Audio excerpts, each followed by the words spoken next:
Amazing. Well, hello everyone, and welcome to this Early Career Network event, Managing Others.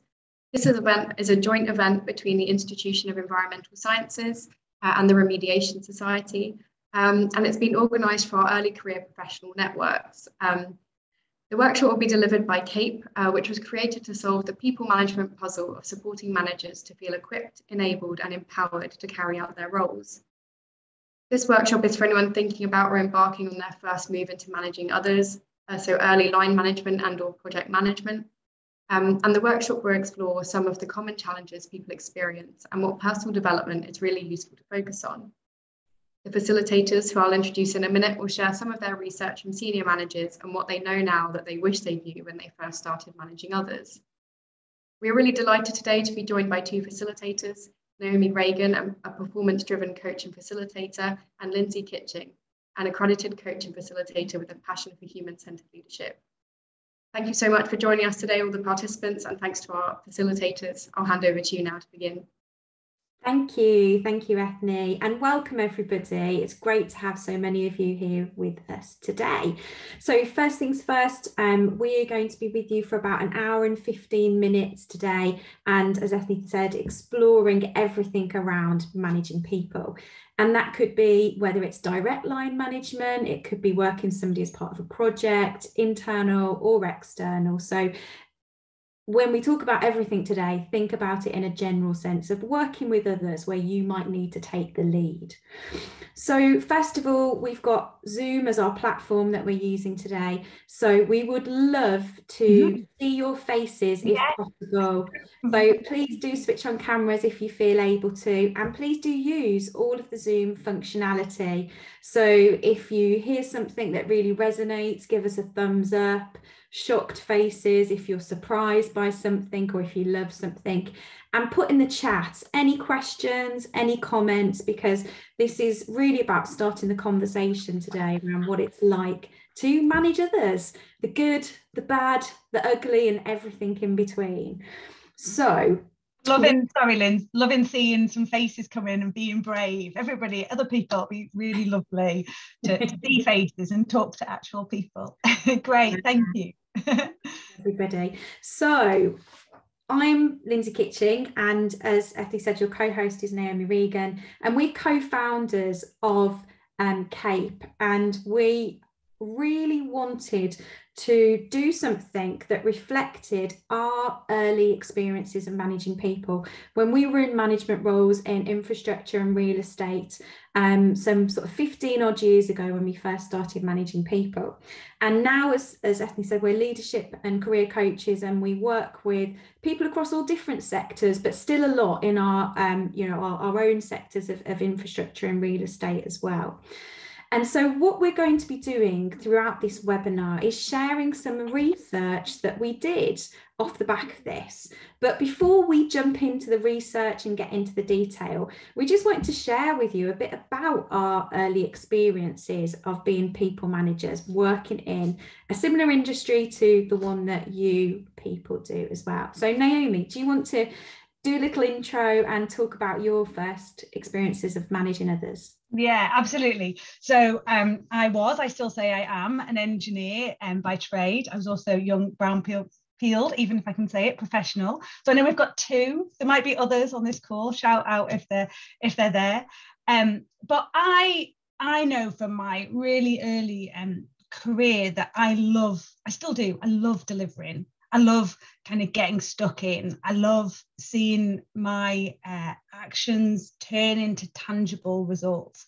I love responding and reacting, whether that's to us finding a false base on a tar tank and suddenly having to dive into the numbers and work out what we're going to do about it, how we're going to manage that, how we're going to find some flex in the contingency to cover it, or whether that is one of my probably not proudest days, but when we shut the M62 because we had a wagon driving from a site that with contaminated materials to a treatment site that just opened, and we shut the whole M62 for about 2 hours, and having to just get stuck into how we were going to manage the impact of that.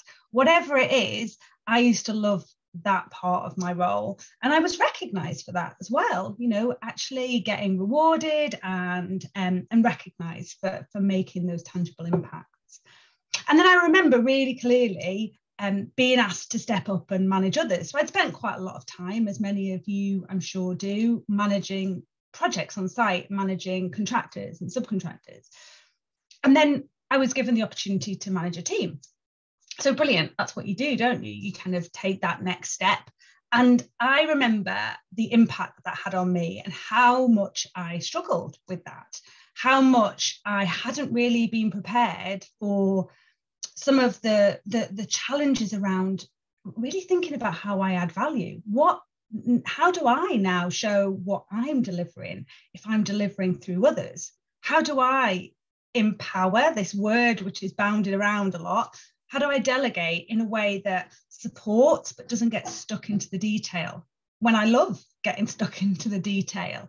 And all of those things really kind of gave me quite a big, I say wobble, that sounds like quite an insignificant word, but really wobbled me in my early people management days.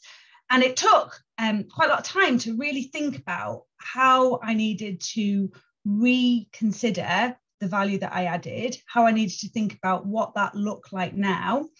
And it wasn't an easy process. That transition to doing the doing, to delivering through others, was not easy. And what we have created with CAPE is essentially what I wished I would have had at that time.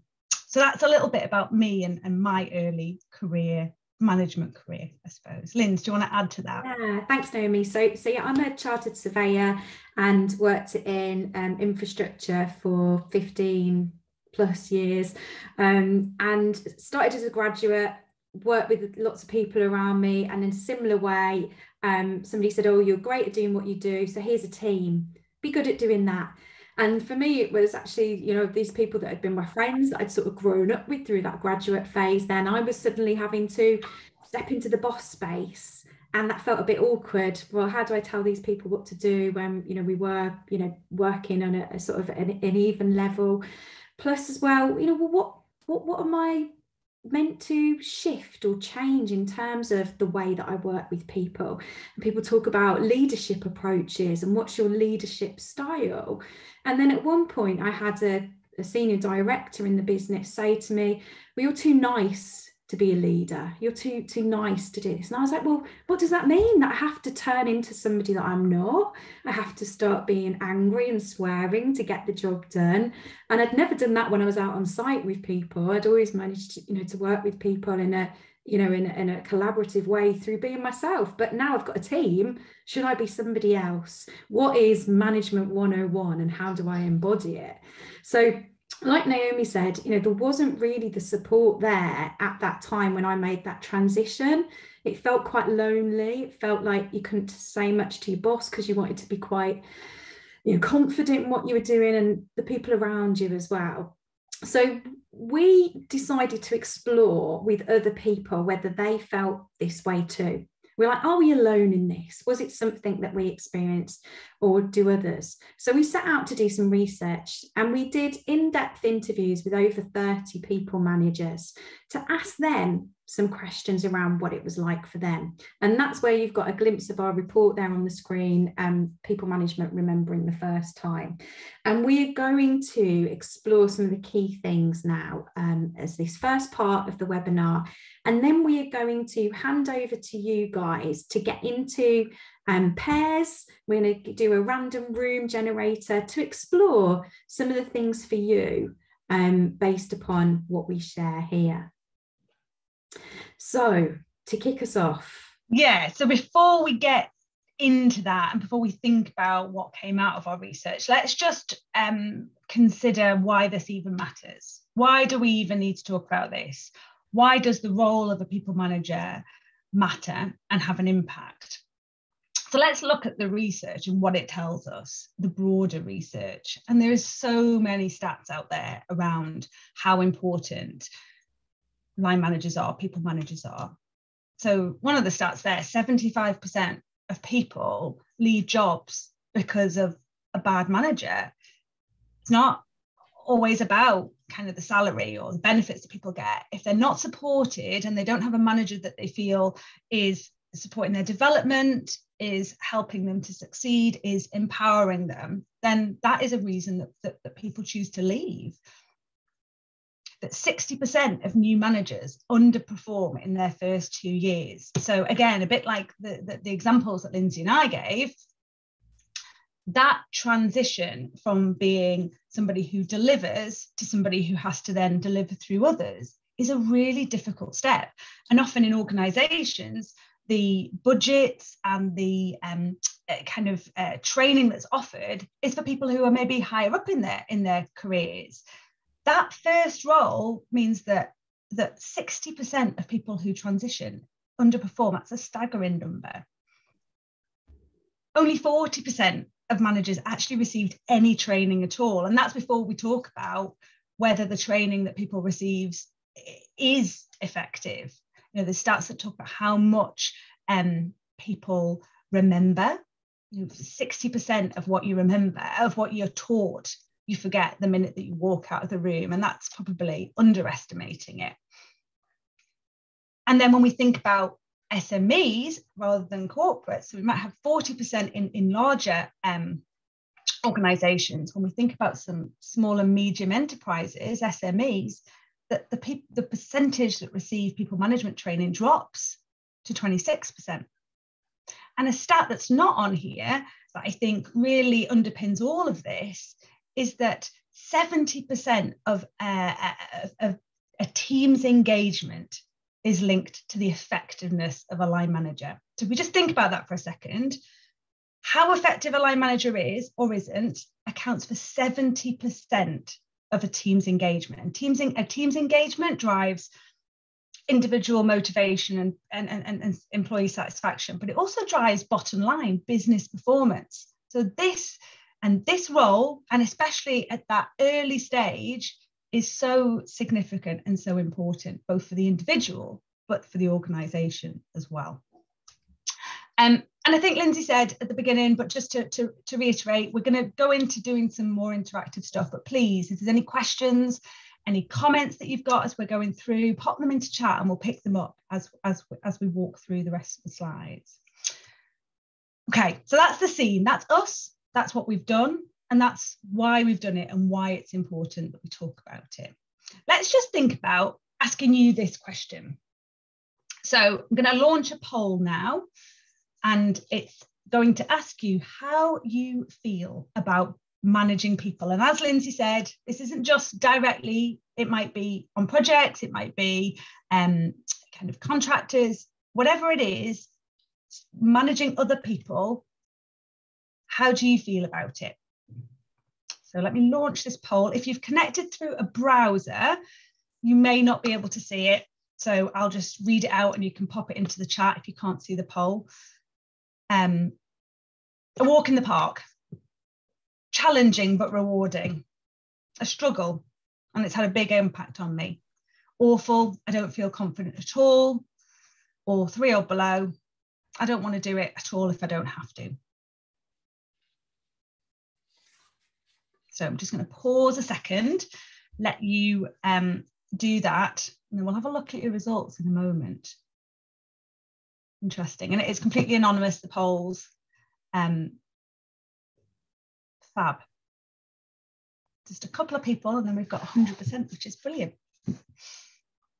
Great, thank you. I'm going to stop the poll now, and I'm going to ask Lindsay to share what we heard before we share with you your results. Yeah. So when we ask people in our research, how does it feel to be a people manager? Here's a couple of the quotes that really stood out for us and echoed a lot of what we heard through. So this quote that comes up here was from a senior operations manager who was sharing their experiences. And they said, it's like one day you're not managing people, and the next day when you are, suddenly people come into you for answers. People want guidance. And you feel like you have to have that answer, but you don't always have it. And they likened it to adding manager to your title is almost like people think you've had this superhuman power. And like a superhero, you have to know the answer to everything and can do everything. Well, you're the manager. Why don't you know this? Well, you're the boss. Why don't you know this? Surely you must have the answer. People expect answers there and then, and it feels this pressure. And actually, this quote from this person is what led us to call our program CAPE, because it feels like you need to wear your cape. You need to, have your superhuman cape. So what else did we hear? We also heard that actually at a young age, sometimes we don't have the life experience and we've not developed the level of empathy and the wealth of conversations to give us this experience, to have these, sometimes courageous conversations that we need to have, that maybe, through experience as we get older, we develop. And that this one, which, Naomi and I both touched on, is that people are often promoted based upon how competent you are at your technical job, not actually based upon how good you will be as a manager. So it's, well, you're good at doing it yourself, so surely you'll be good at managing others. That came through really strongly in what we heard in the research, and you might recognise that, and it might echo with what you hear or how you feel. We also heard, just moving along, is that actually a lot of people have this niggling thought in their head. Am I only here because I was in the right place at the right time? Did they choose me to be the manager because they didn't have anybody else? I was just the one that was here. Somebody had to pick it up. And that manner of the way that you're promoted and your self-belief at that time can leave this little bit of doubt that can stick with you. Am I good enough? Am I really good enough to be managing a team? The final one, it's this one about the difference between being liked and being somebody's friend versus being the boss. Can we do both? Really, is it possible to be liked, be somebody's mate, and be the manager and be the boss? This came up as a real thing that people struggled with in their early days, a real common theme. So should we hear what came up in the poll results of how you guys... Yeah, absolutely. So let's just share. And I think hopefully you can see that now. Yes, great. So a real mix, a real spread, which is what we often hear. We're not suggesting for a second that absolutely everybody finds all aspects of people management difficult every single day. I think we wouldn't have stuck at, Lindsay and I and other people who are managers wouldn't have stuck at doing it if it was that horrendous. I think the thing that we often don't see is how rewarding it can actually be, because we're faced with all of the challenges.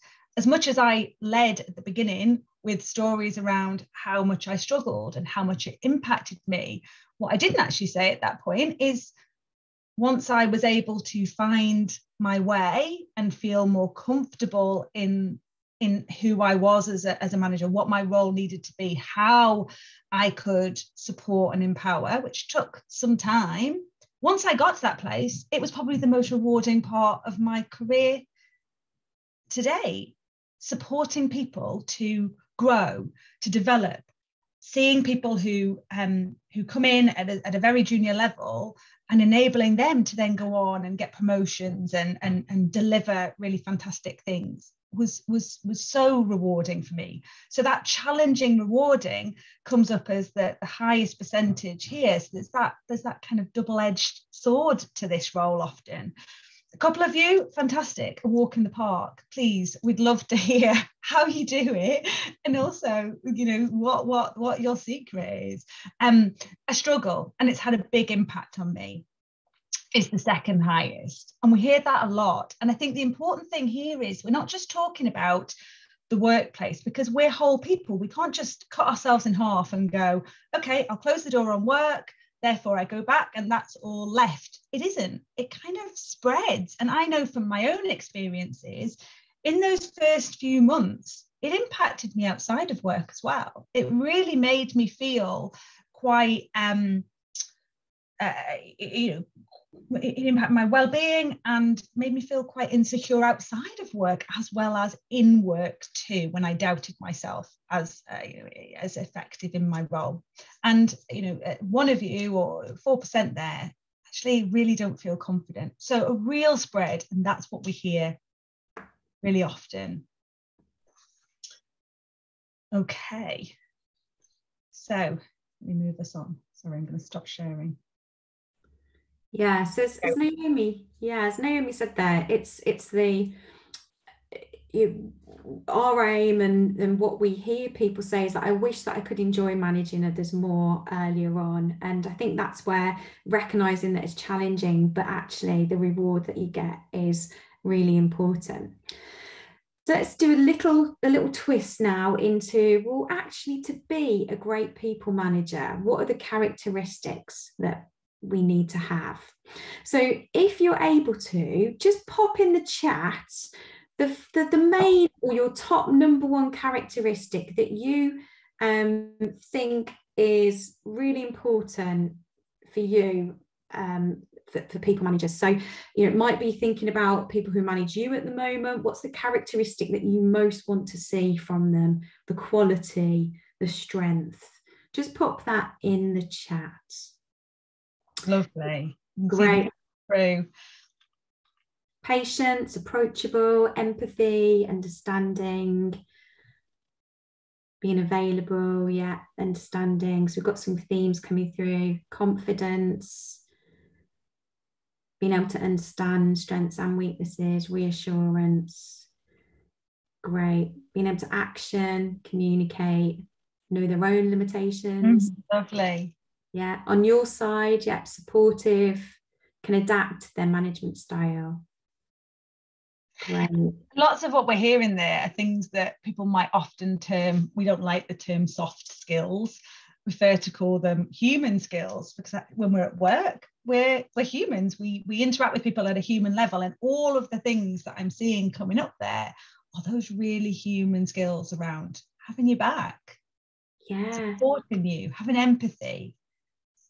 Yeah, and like what we often think about in terms of management training is how to do a performance review. The procedure stuff is almost the easy bit, isn't it? That's the things that we can have a process for. It varies obviously depending where we work, what those processes are. But this stuff, these human skills, these are the things that it's difficult to get from a half-a-day course potentially, or something that happens overnight. So let's show you what came out in the research that we did. So just on the left here, we've got the top 8 characteristics in order of the number of mentions, and they were empathy at the top, effective open communication, ability to listen, authenticity, ability to set clear direction and vision, self-awareness, so that echoes with some of what we heard around knowing your strengths, limitations, supportive, and organized. And then the other ones that we heard are in this word cloud, and there's lots in there. But as Naomi said before, these are mainly these human skills rather than the technical ones. But perhaps the technical ones is what we've had our training on, from going through, our graduate to our roles, our apprenticeship roles. But to get us to the place we're at, there's probably been a lot of investment and focus on our technical skills. These ones actually are the ones that come through when we ask, what does a brilliant people manager have? What do they really do? I know a couple of you have put technical skills in the chat. We're not saying that technical skills aren't important, but I think quite often people are promoted into management roles because they've got great technical skills, because they were really great at doing the job. And it's the bit that's needed to take them from being technical experts to being able to deal with people confidently. Yeah. So these are some of the quotes that we heard around these characteristics. Honest with themselves and with others. Energetic, and this person said that feels a bit unfair because for some people energy comes naturally and others have to work at it, so it's a difficult one to sort of describe and to sort of have, but we look to our leaders and our managers to bring energy to the table. That clarity of purpose, knowing what they're trying to achieve and be able to consistently pass that message on. So that word consistently, I think, is really important there as well.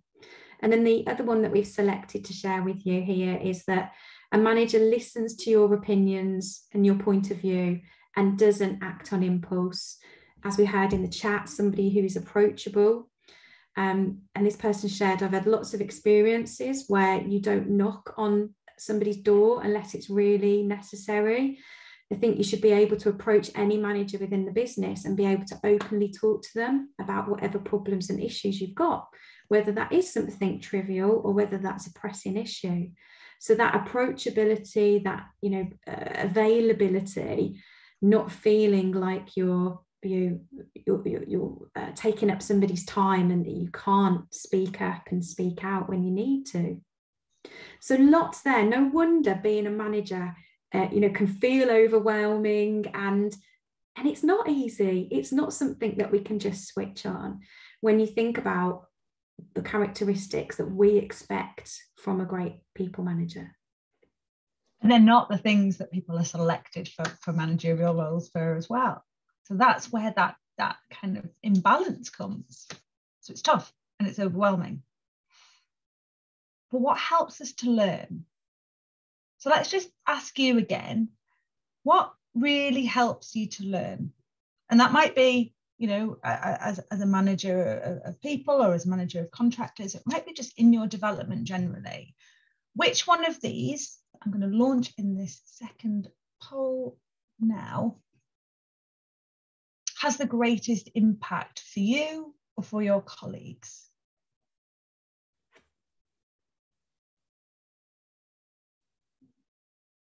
Just pausing while people have a think.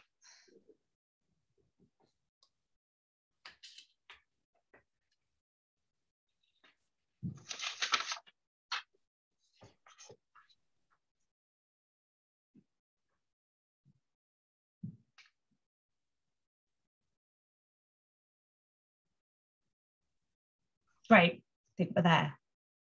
Thank you for that again. So,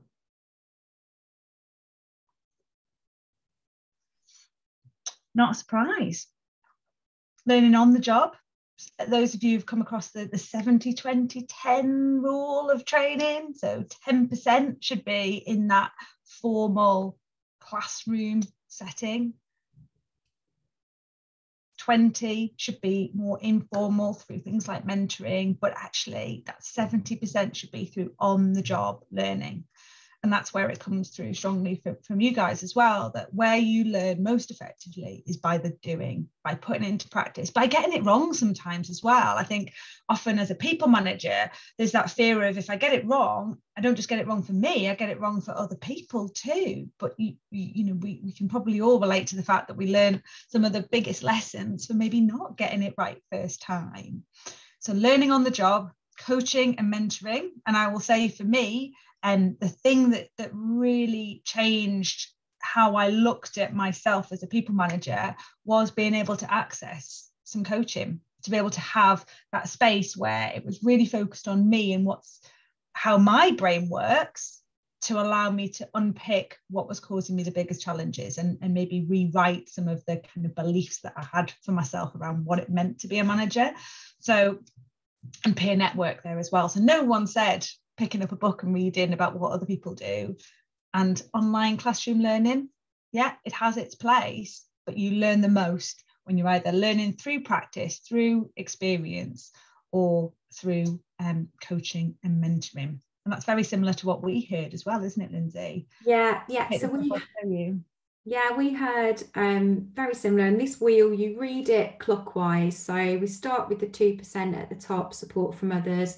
19% here said on the job learning, experience through and shadowing. Role models were really important for what we heard come through from the research, and learning with peers at a similar stage, that was 10%. Then management, leadership development programs is the yellow there. Understanding personality types came up for a couple of people. So working out, you know, what's your preferences and what's other people's, and how to work together. And seeing people succeed was one which I thought was great in terms of, you know, the people in your team are doing well, so you're doing well and you learn through that. Coaching and mentoring was there at 32%. And then having this space outside of your business, an external network to learn with, also came through. And team building exercises was a small one in there. So as Naomi said, the results that we heard from the interviews that we did echoes what you have just shared with us there as well. So, final thing we're going to talk to you about before we then go in to think about what this means for you, how you could take this learning or kind of actually share and think about what your next step might be, is the final question, which was my favourite question to ask, I think, in the research interviews that we did with people. And that was the question around what people who are, experienced, not all of them many, many years, some of them maybe, just a few, but what people who feel more comfortable in their own skin as a people manager know now that they wish they'd known earlier. What would their advice to their younger self be, or their less experienced self be? And the things that we heard that came up most strongly weren't really practical, technical things.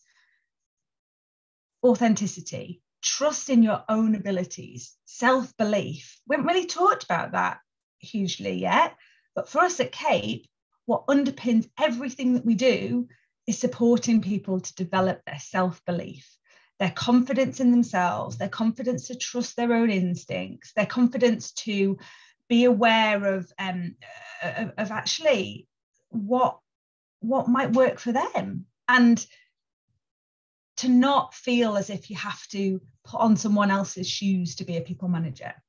So that building self-belief is the foundation to everything that we do. Taking the time to build relationships. A lot of you talked about having your back, being supportive, having empathy. You can't do any of those things, or you can't achieve any of those things without building connections with people. So really not underestimating the importance of focusing on building relationships. And be genuine, be authentic to yourself, and develop your own style. We all can probably relate to people managers or leaders that we know who it feels as if they're saying what they think they should say. Actually, if we don't know the answer, if we're not quite sure, that's okay. And we're role modeling that for other people, that it's okay too. And don't be afraid to ask for support, because I think sometimes when someone's had the faith in us, as I recognise from my own experience, to go, you're ready for this next step. When they've had that faith and that belief, you don't want to let them down. And you might feel that there's this expectation that you can just succeed straight away. So the thing that we heard really strongly was, don't be afraid to ask for support. It's not as simple as you've done that well, therefore you can automatically do this well. There is learning that needs to happen, and it's important to seek that support and to seek that feedback. And often we talk about some of these things, the challenges that we faced at the time, or some of the things that we wish we'd known that might have held us back early on, as being our derailers, things that get in the way of us achieving what we need to achieve. And other examples of derailers that we often hear when we're coaching people or when we're working with people are things like not delegating enough, holding on, trying to do too much, giving little bits, but not actually letting people have any autonomy, telling people what to do, fixing, solving, not allowing people to actually work it out themselves a little bit, and maybe sometimes get it wrong, go through that process of learning. Wanting to be everybody's friend.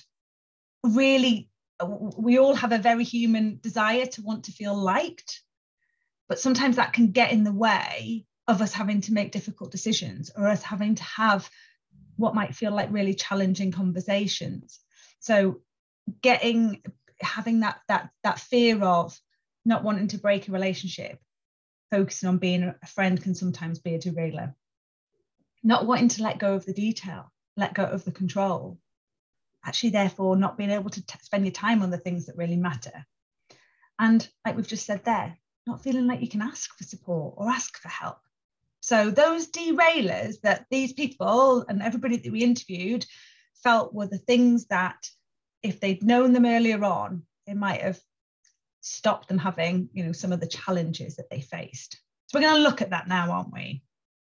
Yep, so now it's your turn to do a little bit of work and a bit of thinking. So we're going to put you into pairs just randomly in breakout rooms. And what we'd like you to do is just be about 15 minutes talking this through with the person that you're in the room with. And we'll be able to share this slide to the room, won't we? So you don't need to scribble down this, or you might want to take a photo if you want to. So we'd like you to ask yourselves, how effective am I at managing others at the moment on a scale of 1 to 10, with 1 being not very effective, with 10 being superstar effective? And then how confident am I at managing others on that same scale? Where do I think I sit currently? And just share why you've given those scores.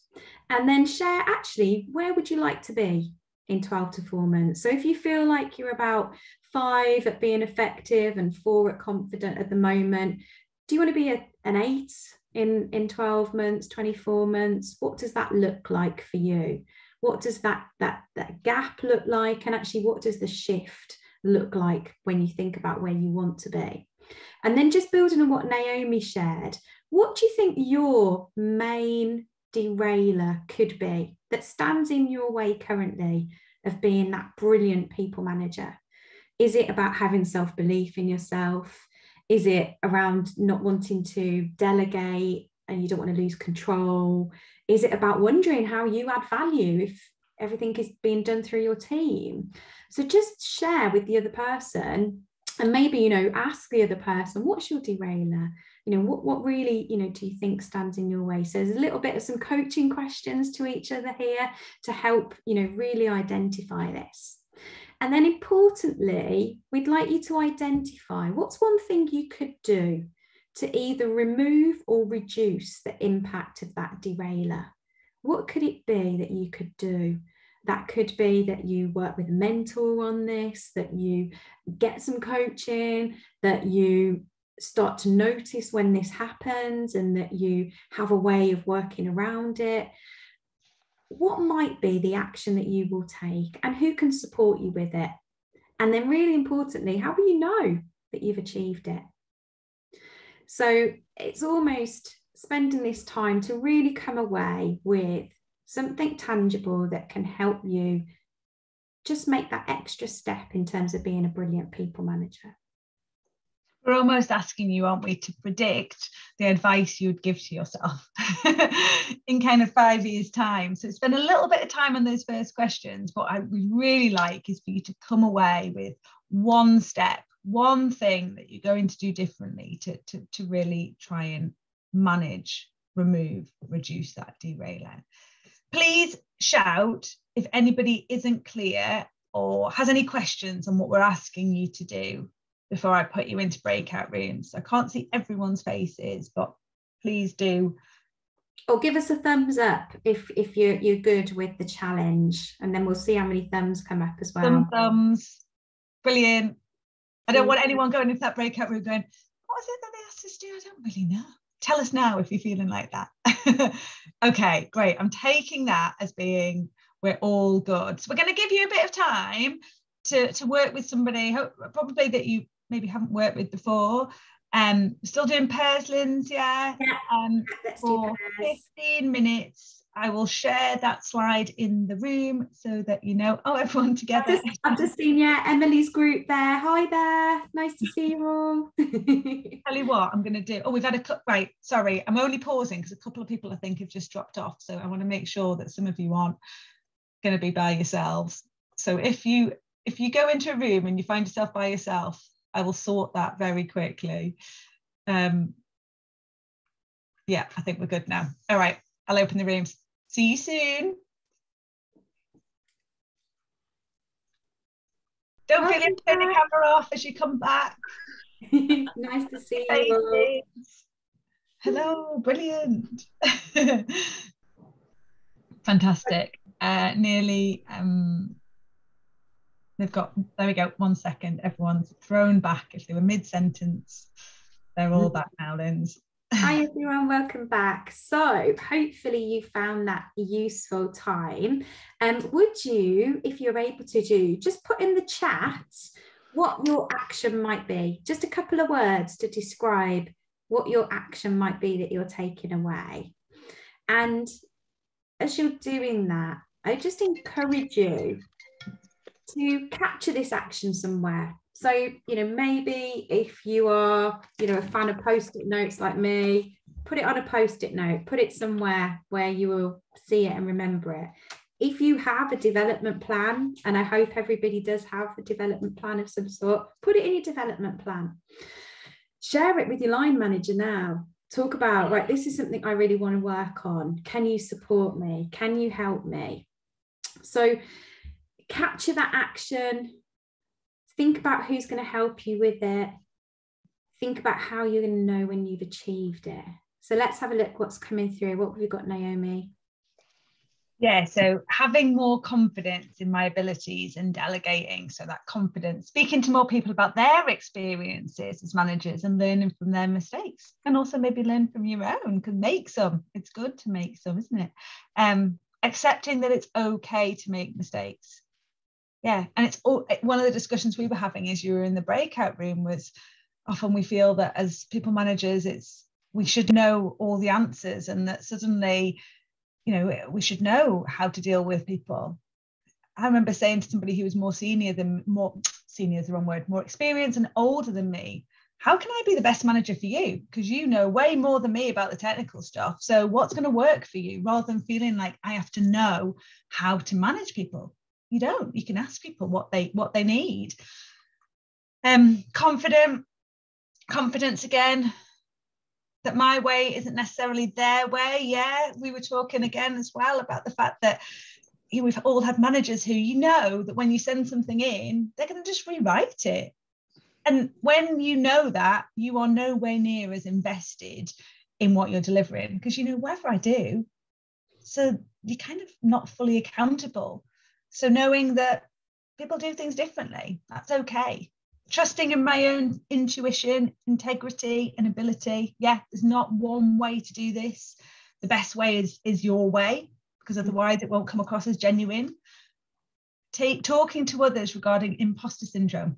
Very good. Link into what we're going to share at the very end. So great. And coaching, yeah.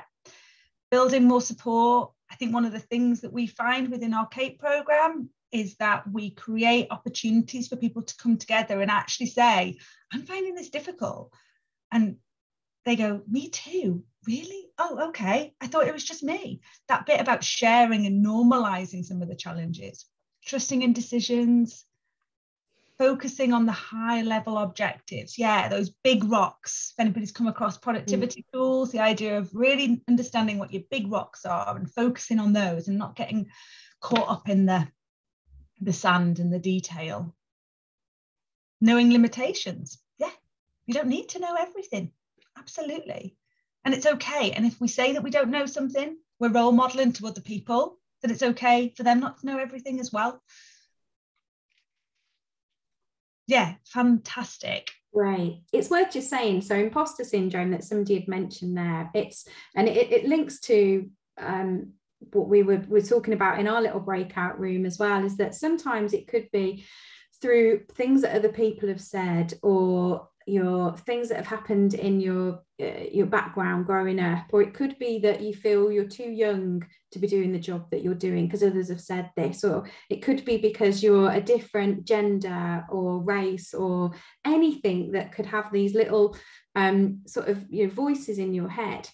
But what we've done is, and part of our program is we develop these little sort of mini masterclasses. They're like audio podcasts, and we've got one for imposter syndrome, which we would like to share with you guys. So if you're interested in that, then pop your email in the chat details, or you can email us separately at the details that we share, and we'll send you that little audio podcast all around what imposter syndrome is, and some strategies to help manage it as well. But it's this self-belief and this being able to raise your awareness of where you're at through those questions like we did there. So on a scale of 1 to 10, how am I feeling about this? What's the gap? Raising our self-awareness, and then what we're going to do about it and who can help us. So I really hope you've enjoyed that very short activity, giving you a little takeaway from today. Naomi's just going to give you a brief overview of what we did with this research and what we set up as part of CAPE. Fantastic, thank you. Seeing all the email addresses come through, we'll capture those and we'll get that sent to you. Okay, yes, so to finish us off then, I think, as you've just shared some of the things that are your challenges and what you want to do about it, we created CAPE to be something that we felt wasn't available for us when we were having some of these challenges. We really have drawn from not only our own experiences and challenges as people managers, like Lindsay said, the experiences of the people that we've interviewed, but also the experiences of the people that we coach, because we're both professional coaches. We coach day in, day out, and some of the challenges that come up time and time again as well. So CAPE is a community. We exist to create a community for people to come together and to share and learn. And our mission, there's a lot of words on this slide, not expecting you to read it all, but our mission is to disrupt the way people manage others, or people learn how to manage others. We know that traditional classroom-based training doesn't work. We know that, yeah, it's great to learn some of the practical skills around performance management process, around reporting absence, all the sorts of technical procedures and policies. Yeah, we need that. But what we really need is to understand for us what needs to change to move from delivering ourselves to delivering through others. What's going to feel difficult? What will make us doubt ourselves? Which bits we might need to have conversations about? We need to really get under the skin of what the difference is, and they're the things that we don't often do. We want to empower people to feel confident. So a lot of you said confident, and for us, it's all about self-belief. It's all about, we say it in our report, but there's this, we know that there is this seed of doubt, maybe not there all of the time, but is in there in most people who manage others. And if that's not left, then it can grow and it can take over and it can kind of grow roots, is to really tackle that. So we're there to really help provide a toolkit of resources, but encourage shared learning to help as many people as possible to have positive experiences of people management, because it is a really, really rewarding thing to do. So to create this sort of butterfly effect of enabling people to have a different way of thinking about people management, and to provide a community for people managers to learn and share and grow together. So you can download our report from our website, and we'll send more on that at the end. But just as an overview, Linz. Yeah. So the program that you put together is like what we call an open program. So it's where people from all different industries can come together. We have groups of around 12 to 14, and you go through this learning experience, why you are working, why you are being a manager. So it's all very practical based. You have some the sort of theory bit you get through videos that you watch in advance. So when we come together as a group on the live sessions, it's all around real life challenges, real life experiences. And we have what we call surgeries, and this is something that you might take away and you might do as part of your groups and your membership groups that exist here, is where we bring challenges to a surgery and help each other on those people management challenges. And as Naomi said, we're coaches, so you get coaching as part of this one-to-one coaching as well, and an opportunity to coach other people outside of your workplace and put some of these great conversation skills into practice. So there's lots more info on the website. We won't, sort of go into any further detail now, but join us on our LinkedIn page, get to know what we talk about, be part of that conversation. If you are interested in the programme or any of the other coaching work we do, then just get in touch, drop us a line. We just love to have a chat with people. So, you know, don't worry about just getting in touch to talk things through. And on that basis now, we've got, I think, 10 minutes before we close to just talk about any questions that you might have, or share any experiences or what you've heard today that might, you know, resonate. So feel free to pop in the chat any questions you have, or just put your virtual hand up and we can have some time just to chat this through. We'll have a chat about management. We were doing it all throughout the breakout room. That's it. Otherwise, I'll just get Sarah to tell, you know, what we're talking about. No one wants to hear about that. So you're one of the 75% who left job. We know that. Yeah. I know it's one difficult. Of those people. Sitting there thinking, oh, I don't know, you know, I don't want to be the first person to ask a question, but there's probably a few of you sitting there thinking that. Pop it into chat if you want to, or just give a reflection on what you're sitting there thinking about, having spent an hour talking about people management. Lindsay and I get very good at using the coaching skill of silence here, don't we? Okay.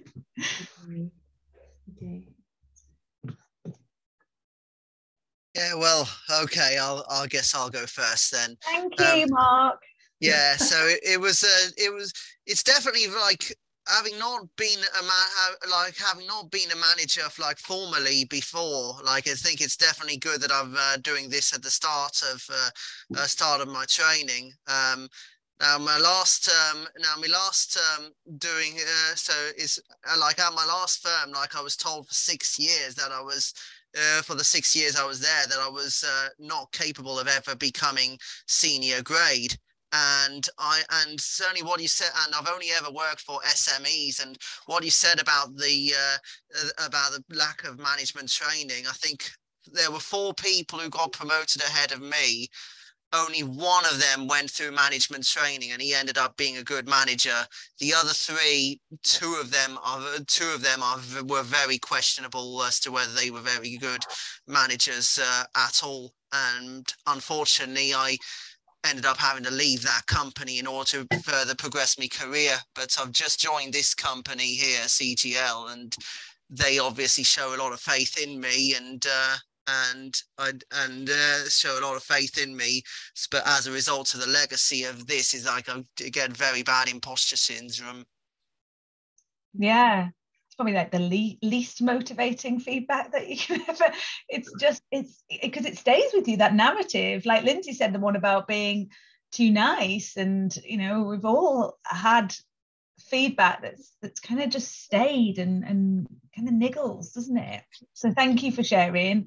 And absolutely, it's almost like you think about the faith that this company have put in you, and it's about developing your own style. Yeah, we had this conversation as well, didn't we, that it's not, sorry, I know I just cut in there, Lindsay.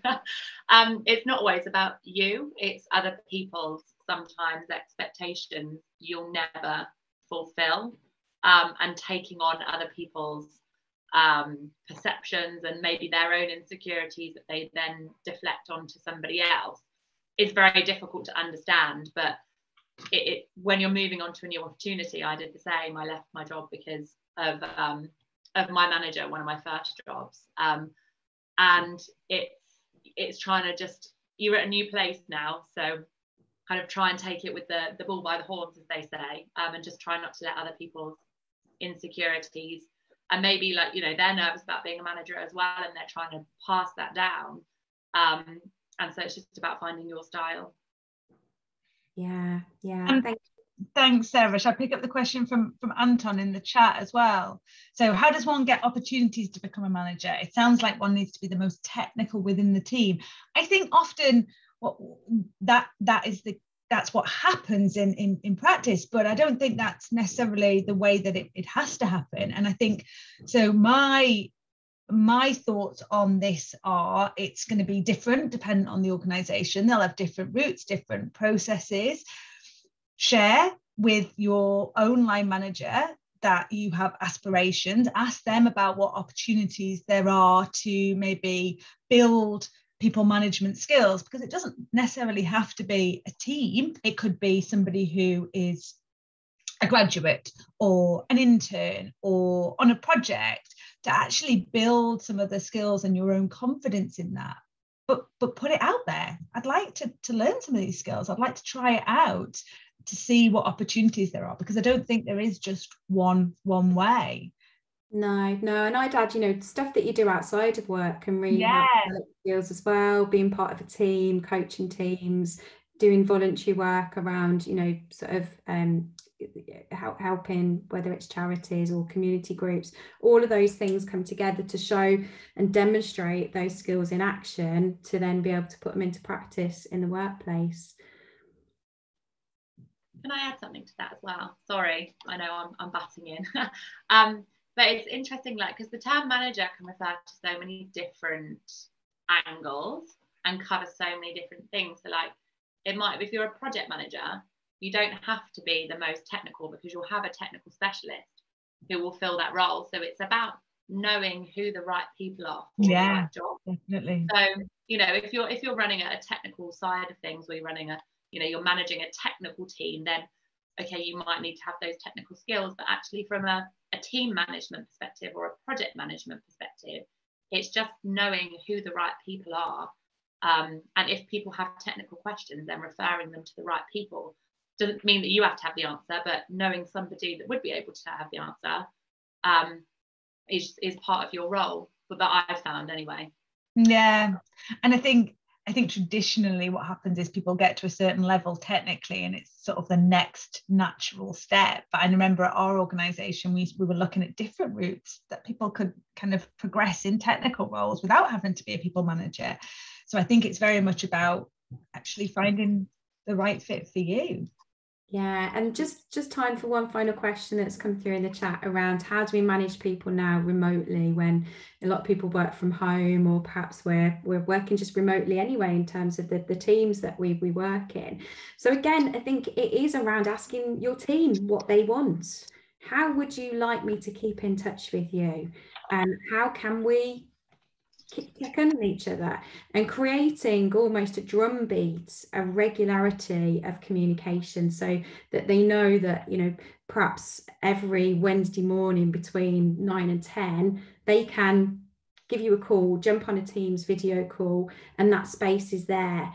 Or creating a regular time to do a social catch up as part of the team as a whole. So asking people what they want, as well as then knowing that you've been really clear on your expectations of what's needed as part of this project, as part of this role, and that there'll be some points when you need check-ins. And how would that person like to check in with you to give you that, confidence that all expectations are being met? So we only really had a sort of brief bit of time for that one, but we can always help with any more of these questions if you'd like to get in touch with us. So yeah, a couple more that have just come in about, getting, having an opportunity to mentor people at a university, picking up external challenges, and in here around scheduling one-to-ones with people that we manage, having an informal chat, a blend of ways of keeping in touch.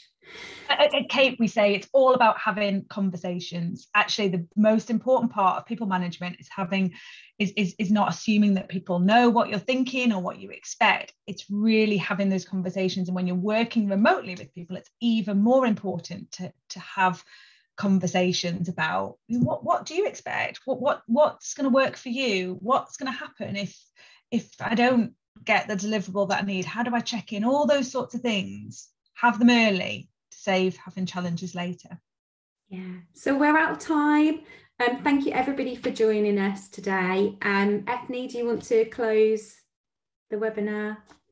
Perfect. Thank you so much to our facilitators, Lindsay and Naomi. It was really great to have you here today. So thanks so much for that.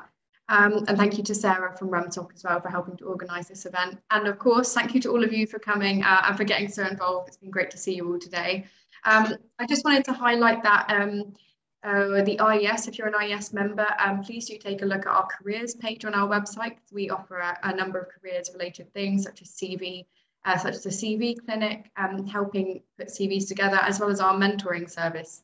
And mentoring, as we've discussed, can be such a useful way of kind of working out your career path and getting help in that space. Just a final reminder again, if you are an IES member, please don't forget to record your attendance at this event on the IES CPD tool. Thank you so much once again to all of you. I hope you have a great rest of your day. Thank you. Thanks. Thanks everyone. Bye.